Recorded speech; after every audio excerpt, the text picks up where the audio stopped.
Hi, and welcome to the Four Walls Theater YouTube channel.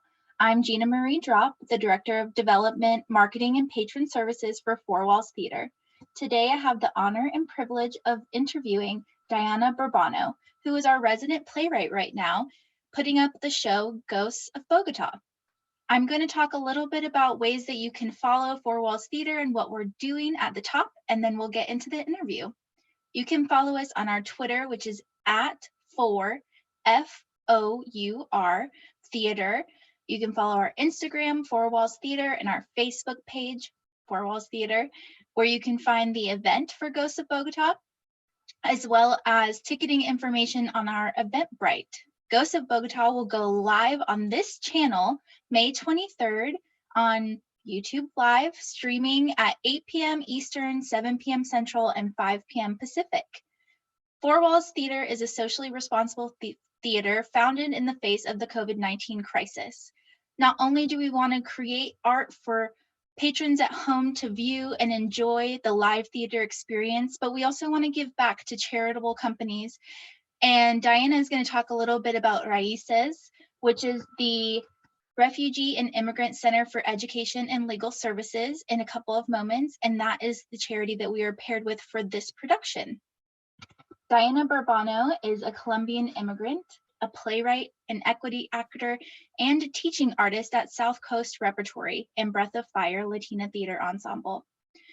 Her play, Ghosts of Bogota, recently won the New Voices Festival at Actors Theater of Charlotte. Ghost was commissioned and debuted at Alter Theater in the Bay Area in February of this year. She was in the Center Theater Group's 2018-2019 Writer Workshop cohort. Her plays have won in the Latinx Theater Festival, Festival 51. She's been a semi-finalist in the Eugene O'Neill Playwrights Festival and a finalist in the Bay Area Playwrights Festival. So happy to have you, Diana. Oh, I'm happy to be here, Gina. How are you? I'm very good. I'm excited that we're able to talk. I'm excited that we've been able to see you in rehearsals for the show and just enjoy your amazing, nourishing, beautiful work.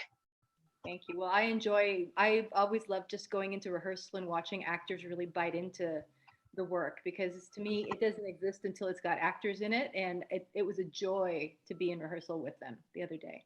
Great. Well, first, actually, I would love if you could talk a little bit about Raíces and why you chose that to pair with this production as our charitable spotlight. Sure. So, Ghosts of Bogota is a story about, it's really a story about, well, it's a story about my family and about what it feels like to be an immigrant in this country today. And I am very privileged in very many ways as an immigrant because of the things that I had growing up and how I was treated growing up. But I am still an immigrant, and I still feel a lot of this division of pull between my home country and this country. And it really is a feeling of not belonging anywhere. As much as I love both places, I feel more at home, like in the ether of the internet, than I do in either actual place. And Raíces is important to me, especially right now, because they defend the rights of immigrants and refugees. And they advocate for liberty and justice, is what they say. But what they do is they provide legal assistance to immigrants and people and refugees and people needing help to get through this system. And it's important to me right now because it seems like we've really forgotten this crisis on our borders, and people aren't being let through. There are children being held in detention who have families who are ready to adopt them, who cannot be adopted. Their families are separated. There are children who have been taken and we can't trace them. I mean, there's so many things legally that are happening to immigrants in this country right now. And I just want to keep those stories in the forefront, with so much of the news taking different pieces of our brain, that it's just so much that a little bit of giving Raíces a little bit of screen time is important to me, just to remind people that there's another crisis still going on. That is amazing. I'm so glad that you have brought that to the forefront and that we're able to support them, and that you spoke on all of that. That it is an extremely troubling crisis that is still happening, and we do need to keep thinking about that. So thank you so much for bringing that up and having that as your chosen charity. I'm going to jump right into my questions for you because I'm really eager to learn all of this information about you. My first question is, as a dynamic theater artist, was playwriting your first step into the world of live theater? And if it wasn't, when did you know you were a writer? Well, so actually, I was a writer before I was an actor, but I'm going to backtrack a little bit. I've been an equity actor since I graduated from acting conservatory, a place called the Professional Actors Conservatory that was in Santa Ana, California. I graduated at around 1920, around that age, and then I got my equity card right away, working in bilingual theater. So I've been an actor for 30 years. I've been a really proud card-carrying union actor. Um, but the writing happened when I was much younger. When I was a kid, I wrote a lot of these little playlets. I was really fascinated because, and just thinking back on it, it had a lot to do with church because we went to church a lot, and it always struck me as a game somehow. The way that the people were on there, it was a little bit like watching a puppet show to me, even at a very young age. And so I wrote a play about Jesus and the devil sort of hanging out and talking about these weird, I mean, I was really little, but these really weird people that come to watch the puppet show. And I got in so much trouble with my teacher, Sister Joan Marie, who usually loved me, was furious with me for like, even like, I don't know, but she was mad. And I didn't get into her good graces for a long time, which was kind of sad because I'd always loved her. You know, she took us to see Star Wars. So she was a good egg, that nun, but boy, did she not like my accusation that happened. So I kind of stopped. I was like, oh, maybe this is not such a thing I should be doing. But so that's what kind of started it all. So I've been, like I said, I've been acting for a lot of years, and so about 14 years ago, I got pregnant and had a baby, and already my parts had been drying up. And even, to be honest, let's be honest, all of you Latinx actors out there, the parts weren't that great to begin with, especially on stage. I mean, I made a career when I was young. I was the sexy hot spitfire, or I was a gang member, or I was the cute nanny who got raped. I mean, I cannot tell you how often some sexual violence happened to me, either on stage or on film. And Wow. then as I got older, you know, I was the sexless nanny or the sexless housekeeper, or and then I sheared my hair off out of pure frustration with the whole being sexy idea. And then I started to play tough cops and tough lawyers, but and tough lesbians. As a matter of fact, I had a whole 10-year run. I was in a musical called The Isle of Lesbos that I'm super proud of because it was like, this is a part. I'm playing a guard and I'm playing this I get to sing, and I'm dressed like Peter Pan, and it's all because I cut my hair and people think I'm gay. So now I get to be something different. Yeah. I mean, this industry drives me, it's anyway, I could go on forever, but of all the parts that I got sort of stereotyped in, like that period when my hair was short, and that's really all I did. I didn't say anything. Anyway, that was fun because at least I got to play something different. But then I hit 40 and it was like crickets, nothing. Mm. So I thought, to hell with this, I'm going to write something for myself. And I did. And as a matter of fact, I was talking with our producer, Ilana. We were both talking to her before, and we met at the Great Plains Theater Conference in 2013, where I had brought this play that I wrote, which was a two-hander. I wrote it with my partner for us to perform, just because I thought, oh, well, this is an interesting topic and this is an interesting subject, and it's two people, and I could take the baby and we can, we can do a play together. And then I realized, after having it read and having a good time at this conference and meeting other playwrights and realizing how much I loved playwrights, I thought, I like this writing gig better than I like the acting, to be honest.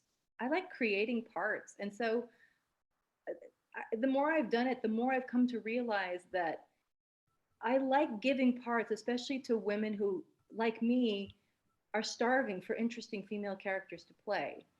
Like, that's my mandate. If you ask me, what do you do? I say, I write good characters for Latina women.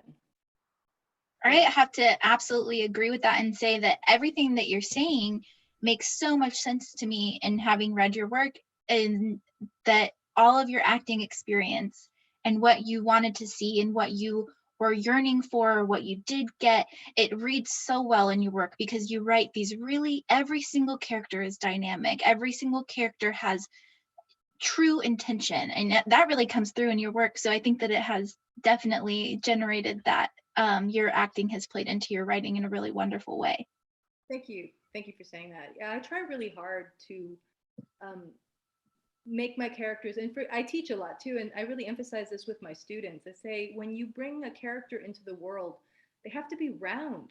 They have to Mm-hmm. be round, and they have to really be more than just, especially with female characters, they can't be the girlfriend or the wife or, you know, the mother, which is, if you look at scripts from even 10 years, 5 years ago, what am I saying? You'll see that all the time. His girlfriend, his mother, you know, it just gets really damn old, You have right? to be so intentional when you're writing those. I mean, I catch myself even in my playwriting, in what order you list your characters, and how you list the relationship to them, to each other. Yeah. That's definitely prevalent still. It is. It is. Well, that's how we've been taught. It's hard to break yourself out of, years and years of being inculcated, and this is how you present a play, and this is who the leads are. I sometimes get Definitely. in trouble because I sometimes on purpose write the guy. Like, there'll be one guy in the play and he will be the boyfriend, or he will be, the dad. And I do that on purpose, just mostly because I lived that way for a long time, and sometimes to piss people off, like, deliberately. Yeah, right on. I love that. Can you share with us some of your writing process? We know that Ghosts of Bogota was a commissioned play, but what inspired? You've talked about, your family. It's very inspired by your family. Can you talk a little bit about that? Sure. So, Jeanette Harrison of Alter Theater in San Francisco, I was invited to their writers' lab. Oh my gosh, was that only last year? It seems like forever ago. But so when we were gifted with the time to write a play about something that scared us. I Mm. mean, that was the prompt, the ask, the come with us and write a play that scares you. And Jeanette's pretty brilliant, and so she kept pushing at the edges of the truth. And I said, I don't want to write about this. I don't want to write about my family. I don't. We hear so much about kitchens. No, no, no. And she kept pushing and pushing gently, but because I knew that was a story I wanted to tell, because it's something I think about a lot, and but it took a lot. It took me trusting who I was with, and I was with this amazing cohort. It was Julie Bear and Laura Seamus and Alana Dykewoman, and then Jeanette Harrison was our artistic director, and we really trusted each other. So when I brought in pages, I always knew that I was safe. You know, Yeah. it really felt safe. And then when we started bringing actors in, the way we'd establish the circle, the actors would come in and they would be respectful, and it would feel okay to put some of this really raw, um, really still painful stuff out, because I think we talked about it in rehearsal, but I wanted to make sure that, because I write some pretty dark subjects. A lot of my plays, most of my plays are about very dark, very painful subjects, but I know that people are going to stop listening, and I'm not interested in contributing to what is known as like pain porn, which Mm. is a big section of, I think, of you know African American playwriting and Latinx playwriting. Like, the people who bring our plays to life in their theater sometimes really like to see our suffering, right? Like, Right. if we watch these people suffer, then we'll understand. And so we joke about it. We call it, pain porn, but that's what it is. It's like, want to see us suffer, want to see our misery. You want to see it, and there's definitely room for that. But I also thought, I don't know that that humanizes us. And that whole mandate about being really round, just seeing us in pain all the time, is not round. Uh, and I don't want anybody to feel sorry for me. I've got no interest in that. I have none. So I thought, well, the best way for me and what I enjoy is to laugh. I really like laughing, and I like laughing at the dark stuff. I always have. So I've I've really pushed myself to keep it funny, and and it shocks me because I always tell my actors and directors is, don't be too respectful. Move fast, go for the funny. I know the topics are heavy, but if you go for the joke instead of the trauma topic, it'll land on two different levels. And I forget how hard that is sometimes, because the reaction after the first read through of my play I forget that it is indeed a very upsetting topic, Mm, but it happened on after the play was over because they were just working on the acting. They did such a beautiful job of it, and then it sort of hits afterwards. And I thought that's another thing I need to think about, maybe putting in a note. You know, mm, you have to take care of each other, talk to each other. Do you need uh, not an intimacy director, but somebody who knows how to manage trauma in the rehearsal room?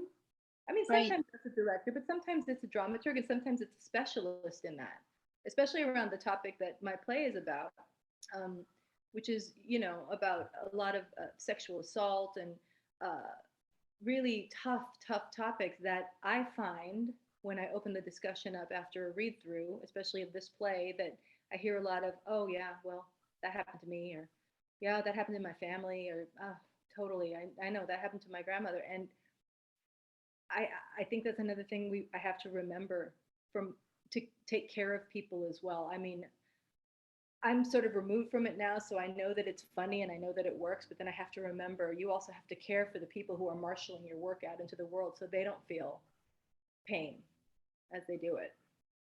Right. I think I just I love I just feel so inspired to talk to you about your work too. And I like what you were talking about with creating the comedy in the darkness of the topics as well, and the the pain porn styles of theater in these plays. And something that is so beautiful about the way that you have written Ghosts of Bogota is that it we as an audience we have to find the human nature in work from people of color outside of the pain.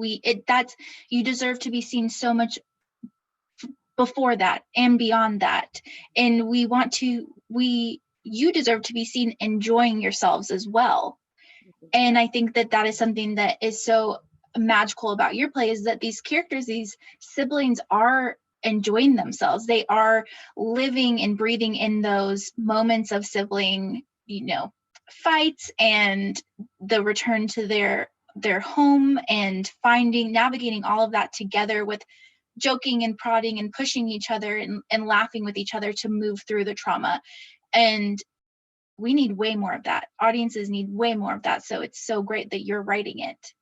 Um, and it was heavy after the first read through, but I think that your play is also opening these opportunities of talking about trauma. Mm-hmm. The siblings really talk through their traumas together, and I don't think we see that very much in any culture. It's really hard to just open up about those things, and your work really encourages that in a new way that's very important. Actors and characters are examples of things that we can emulate. They emulate real life, and then we can mirror it back too and learn from them. And I felt like that was something that I really learned in reading your work, was look at this family discussing this, like breaking that cycle and having those conversations. It's really interesting and powerful work. Thank you. There is so much that goes into this that is relevant, but do you want to talk a little bit about why Ghosts of Bogota is relevant right now within the crisis?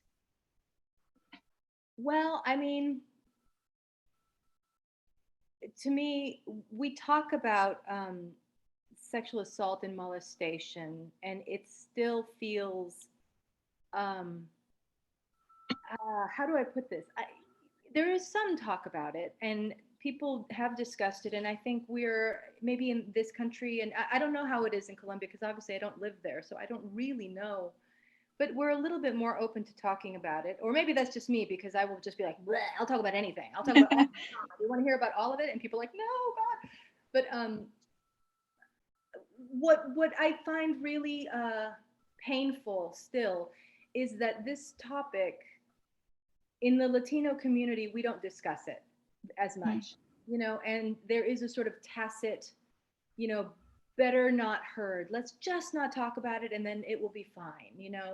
Uh, the little old grandpa who, does naughty things with his granddaughter is like a trope. It's just, oh, well, that's how they are, handsy. It's like, and there's always the excuses. In fact, one of my characters always says, I don't know why you make such a big deal about it. We all went through it. I mean, we all went through it. And it is a big deal. And Mhm. there is a lot to be said about the fact that there's still not enough female agency to our own bodies. And again, I'm speaking of my community, but I think it talks to the larger female community. We don't have possession of our own husk. You know, we are what people see. We are expected to be sweet and hug whoever wants to hug us and kiss whoever wants to kiss us and sit on people's laps and have people take our images and turn them into things. I mean, it's really, it's our bodies are not our own. And it's happened to all of us, I think, ever since we were little girls. Our bodies are not our own. And I really think that we need to talk about that and just empower, especially little girls as they're growing, empower them to say, hell no, no, I won't kiss you. No, I won't hug you. No, I don't want to be near you. No, no. And make it be okay. You Yeah. know, yeah, I mean, I've seen it. My sister is raising a wonderful little girl, and she's really worked hard to empower her in that way, to empower her to have her agency as a little kid. And of course, then she'll stand up to you, and you'll be like, oh, what? But you're like, I go, yeah, baby, stand up to me, stand up to all of us. You put me in my place if I do something that you don't like, and I will listen to you. You know, because I still That's have amazing. problems with it.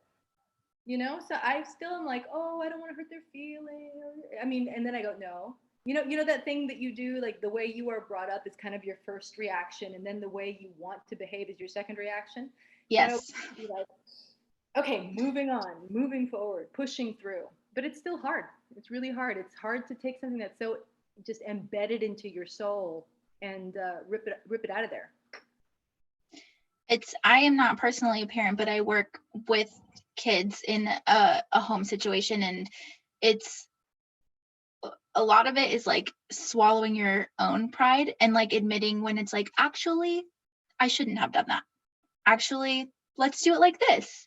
And giving them that opportunity to see that you're learning, and therefore they can like learn and pick up all of those things as well. But that's awesome that you're having all that experience with your niece. Yeah.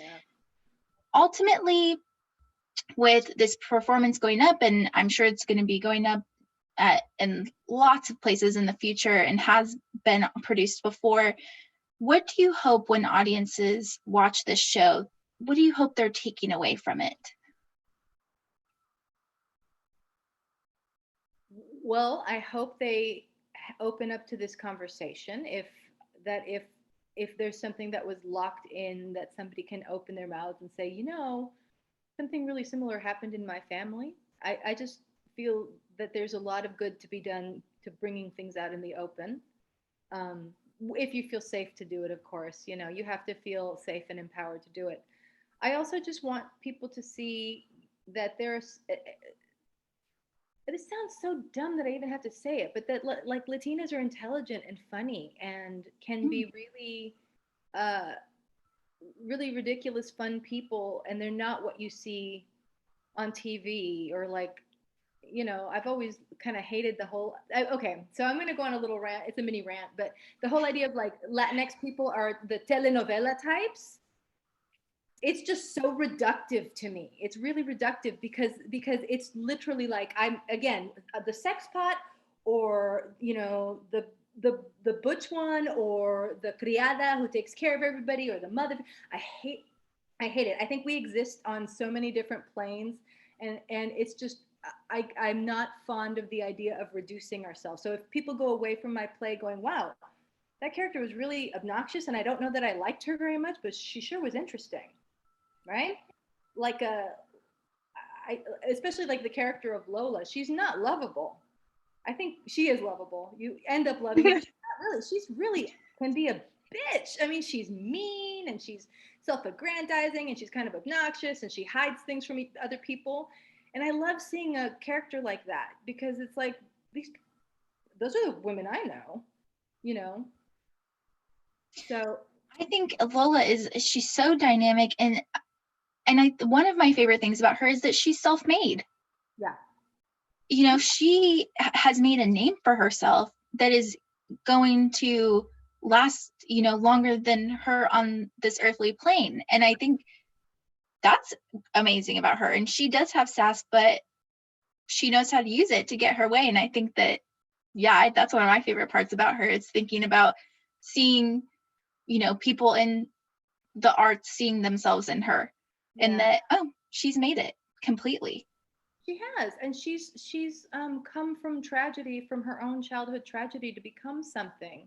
And I don't think she doesn't feel sorry for herself, and she doesn't feel regret, in spite of the things that happen in the play.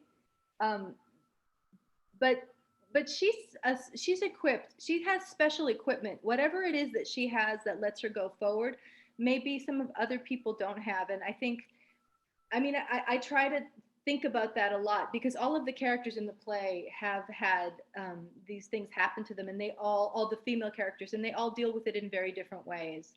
And you know, the Sandy character has a different way of reacting. The Teresa character has a different way of reacting, because all of those reactions are really valid, and there's not one way that's right for how you react to having this kind of trauma, except that I do think acknowledging that it happened and that it wasn't your fault is an important thing, because that's what you're led to believe, like, well, it was your fault for being too sexy, or you're too cute, or why did you have to smile like that, you know. In fact, I noticed my producer Alana has just posted on the chat, and I think I'm going to read it out loud, that if you need support due to sexual abuse or rape, you can contact RAIN at 800-656-HOPE. That's the National Sexual Assault Telephone Hotline. And I think it's private. I think you can go on there and just talk about it if you need to talk about it. I know. Definitely. Yeah. You don't, trust me, you don't have to be like me and vomit your entire life to the world, which is my curse and my superpower. But it helps to get it out, at least to somebody who will be a willing ear. Definitely. Thank you for reading that out. Didn't want to interrupt you, but yes, that is extremely important for people to comment, and I'll read that telephone number again at the end for everyone.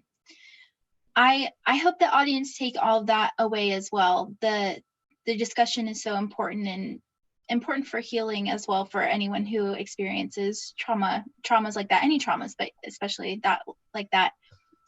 I have a question on maybe a little bit of a lighter note, and I'm just interested in what excites you the most about your play being produced virtually. I'm excited that the virtual realm is going to give more people a chance to see it, right? It's going to get a wider audience. And I'm also excited that I get to work with actors all across the country. I mean, it happens, but it's harder to do, isn't it? But to have a collaboration, I have actors in New York, I have actors in Chicago, I have actors in LA, and everybody is getting together to do this really interesting work, and learning to sort of break new ground. I mean, I feel like I super admire what Alana has done with putting Four Walls together, because there's been a lot of naysayers in our industry saying things like, well, we shouldn't do this, we need to wait, it's too soon. I mean, I've always been a hustler, so let's hustle. Let's see what we can do. This is feeding my soul.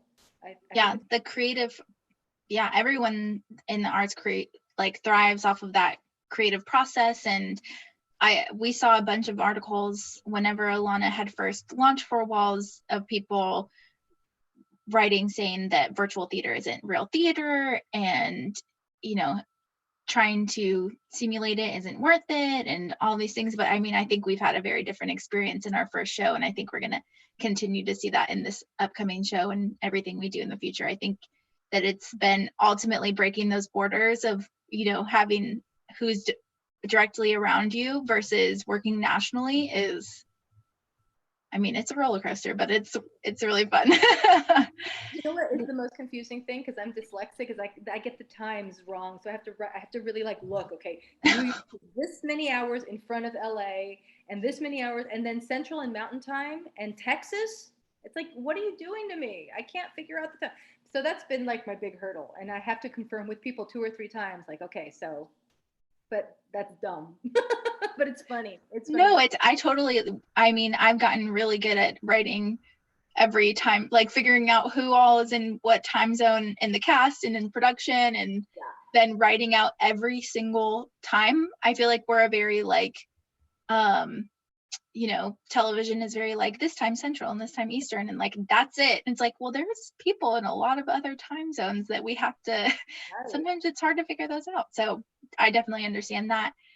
We are going to open up questions to the live viewers right now. So they'll get posted by our producer Alana in the chat, and there's a little bit of a lag. So Diana and I will kind of just have our own little conversation, and then we'll incorporate the questions as they come in. So feel free to post those. Oh, I think we have one already. This one is for you, Diana. It says, "Hi, Diana. Early in this interview, you mentioned your history with the Catholic Church. Can you address how your Catholic background does or does not feed your writing?" And this is from Donna Gay Anderson. Thank you, Donna. Thank you, Donna. I definitely, yes, my Catholic background feeds my sense of humor, my sense of the absurd, my sense of knocking down the patriarchy has always been fed by being a Catholic, because it's always felt, even as a little kid, I always was really chafed against the patriarchal notions of the Catholic Church. And boy, I mean, when I think of the things that my family would kill me for, I think it would kill me less for writing what I write, but about what I'm talking about the church, because I feel like the church did a lot of damage to my family. My grandmother suffered a lot. She had a very difficult marriage to a very difficult man, and when she was beaten, the priest would tell her to pray about it. Just it makes me so angry. It makes me so angry. And everything about it and the way that it sets up, especially women, for a lot of failure and servitude has fed my anger for all my life, actually. That's not to say that I don't think it's beautiful and that I think the rituals are pretty. I think it's a really beautiful, scary, theatrical place. But I think my leaving the church is probably the jumping off point for my being free.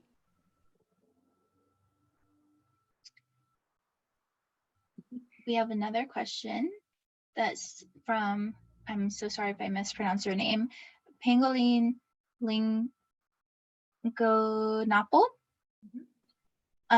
Is wondering if there's any way to buy a collection of your works. They would love to read them. Okay.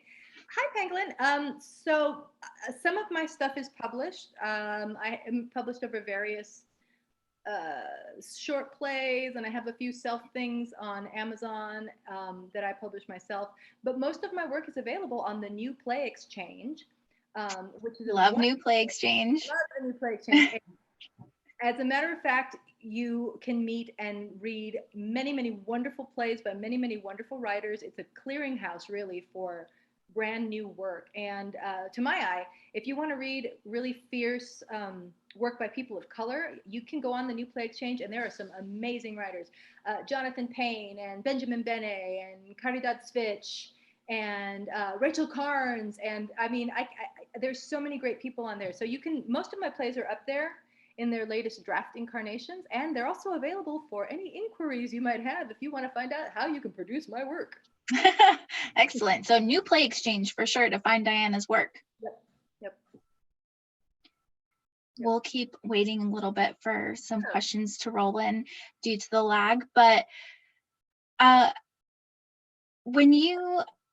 just curious. So I'm also a playwright, as with all the other many hats I wear in theater, but I'm just wondering, like, when you get something, when someone commissions you to write something, how nerve-wracking versus exciting is that process? Because Ghost was commissioned earlier this year. Yeah. And it is May, and this play is amazing. The turnaround also to me is mind-blowing. Well, it was actually commissioned, yes, but I started writing it a year ago, right? Okay. Of course you love the commissioning process because people are giving you money to write, which is so exciting. It's only terrifying in that all of a sudden you realize I have a little bit of freedom, and freedom is a little scary. The commissions I've gotten have never really had you have to write about this. It's just more like, what do you want to write? How can we help you write this thing? So that can be a little bit nerve wracking, because you're like, well, what if I write something and they hate it? But, yeah, that's what I would be like. Oh. But they want you. If they hired you, they like what you're doing, and they're going to trust you have a good idea and a good ear, and that your work will be something they want, or else they wouldn't have said, okay, here you go. Why don't you write something for us? Oh, that's so awesome. We have another question from Kate Hone that says, throughout the interview, you have mentioned various ways the play can inform and empower the audience, actors, etc. Do you find anything special or surprising for yourself while writing it? Yeah. How much I love my sister, how much I really love her, and because when I was writing, I mean, obviously they're very fictionalized, so nobody get mad at me. Already mad at me, it's fine. But when I was writing her character, she's very different from me. So I really had to like dig in and try to make her, try not to interpret her through me, but try and really get in her shoes and think about what makes her tick. And it just filled me with so much affection for both of the sibling characters, and how we feel like it's like a feeling of, who's our team? I'm not alone. I got these two. Oh my God. That was a real surprise to me. That really felt revolutionary, because it really felt, oh yeah, there are these people who know what I'm going through. They're literally right here, and they do. And we have each other. I mean, we're a little country of three, So that was really a small little cluster forever. Yeah. BFF tribe forever. Yeah, even though we fight all the time, but that's okay. Of course. We have another question from Donna Gay. She asks, do you study specific literary works about your subjects or characters when you are writing about that particular subject or character? If no, how much do you research in general? I love research. This play is a little bit different because it's more of a personal play, but most of my other work is based on historical sources or scientific sources. And it's one of my favorite things in the world to dig into something I don't know a lot about and just read everything I've got, everything I can find, and try and interpret it through my words. It's my favorite thing in the world. I think research is so much fun. I do think you can fall into the trap of doing nothing but research and then never feeling like you can pull a story out of it. Right. But oh my gosh, it's fun. I've fallen down some rabbit holes that have just been a blast to fall down. So if nothing else, I've learned a lot of interesting new things, even if they never get on the paper, Right. When I research, I feel like I have to get myself out of the rut of like, oh, well, how do I make this my own? Right. And interpreting that. But yeah, research is really fun and a good excuse when you feel a little bit blocked. You're like, well, I'll just research. The play I wrote for Center Theater Group, the joyful, wonderful thing they do is they get two experts for you to come in and interview. Mm-hmm. And I was thinking about writing a piece about autism and people on the autism spectrum, and also orangutans, which, I mean, that was it. And they said, oh, okay. They didn't be like, what? They've got me a primatologist, and they got me the leading autism expert from UCLA. And I didn't even have to interview them. I just sat them down and they talked to each other. And they had so much in common that I thought, that's it. I have a play. Look at what they're talking about. Literally, there's a play there. So, I mean, it's fun stuff like that. So that's awesome. Yeah. I mean, I don't know if we'll get any more questions. I think we're about ready to wrap it up, but thank you so much for your time and all of your knowledge and love and information on your playwriting. We are so lucky at Four Walls to be working with you, and I'm excited to absorb everything I can in this process that we have with you. For people who are eager to watch Ghosts of Bogota, it's going to be on this YouTube channel, the Four Walls Theater YouTube channel, live May 23rd. It's a Saturday at 8 p.m. Eastern, 7 p.m. Central, 5 p.m. Pacific. And it'll stay on this page afterwards if you're interested in knowing more information about getting access to the digital program or meeting our actors ahead of time, reading really interesting stuff about Diana and our director, Malini, you can check out our Facebook event, or you can check out our Eventbrite. We'll post the links to those in the chat after this video is done. You can also follow for more information on our Twitter, which is @4Theater, our Instagram, Four Walls Theater, and our Facebook page, Four Walls Theater. You can email if you have any questions or interest in working with us at fourwallstheater@gmail.com. I want to read out the number for the National Sexual Assault Telephone Hotline once again. If you need support due to sexual abuse or rape, you can contact RAIN at 800-656-HOPE. That's 800-656-HOPE. And if you're interested in learning more about our spotlighted charity, Raices, it's raicestexas.org, I believe is but we'll post the link to them as well if you're interested in learning more about them and supporting them as well. All tickets as donations through our Eventbrite will have portions that go to that charity and then go to supporting our actors and our production team. Thank you so much for joining us today, and thank you, Diana. Thank you, Tina. This was a blast. Thank you so much, and thank you, Alana Gartner and Four Walls Theater. And my friends out there, if you want to chat some more, you have questions, I'm super findable, Diana Burbano, everywhere. So come say hi.